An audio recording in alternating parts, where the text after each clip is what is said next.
par-delà ma personne, je pense que c'est la médecine et les universités sénégalaises qui sont honorées.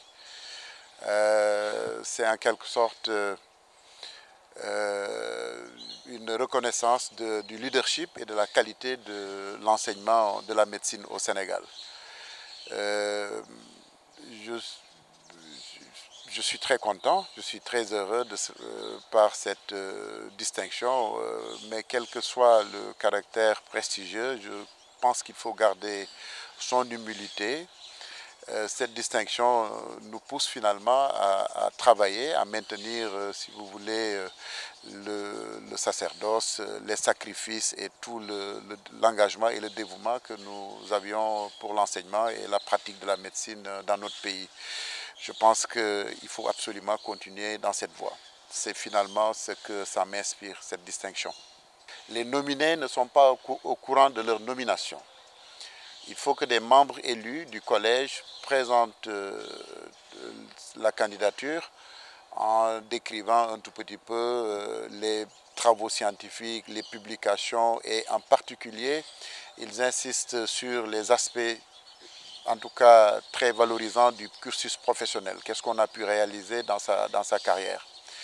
Et donc, à partir de là, on est nominé et un scrutin qui se passe dans le monde entier avec tous les membres qui sont, si vous voulez, dans tous les pays pour que l'élection se passe. Alors moi, j'ai été nominé par un groupe de collègues de Londres, en particulier par le doyen de la faculté de médecine de Imperial College of London, qui a présenté ma candidature. Soutenu par d'autres collègues. Et moi, je n'ai été au courant de cette nomination qu'après l'élection. Comme nous avons des projets de recherche ensemble, ils avaient mon CV avec le processus, si vous voulez, de sélection de ces recherches-là par l'Union européenne. Et à partir de là, ils ont présenté ma candidature et m'ont mis au courant après.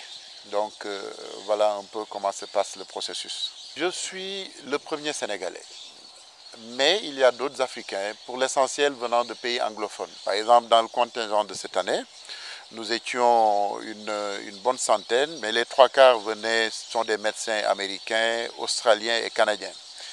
Il y avait également 3 pays européens qui étaient représentés, l'Allemagne, l'Italie et la Croatie.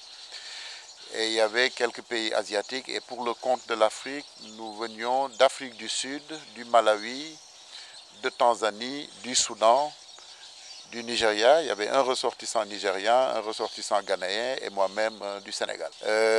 En particulier, j'ai été coopté dans un conseil d'administration qui doit s'occuper de développer la médecine et certains standards sur les soins en Afrique. En particulier, ce projet-là doit travailler sur les objectifs du millénaire pour le développement. Donc j'ai été coopté pour l'instant dans ce conseil d'administration. Pour le reste, ça va être des participations aux activités du collège en termes de recherche, en termes de formation, ainsi de suite. La qualité et le leadership de la médecine au Sénégal et de l'enseignement en particulier de la médecine au Sénégal n'est discutable nulle part. C'est connu, bien connu, il n'y a qu'à voir le nombre d'étudiants étrangers qui fréquentent nos universités pour le compte de la médecine. Et donc, il n'y a pas de problème. Moi, je pense que ceci doit nous pousser d'ailleurs à travailler, toujours travailler pour améliorer la recherche et améliorer la formation. Il n'y a que ça comme voie et nous devons tous nous y atteler.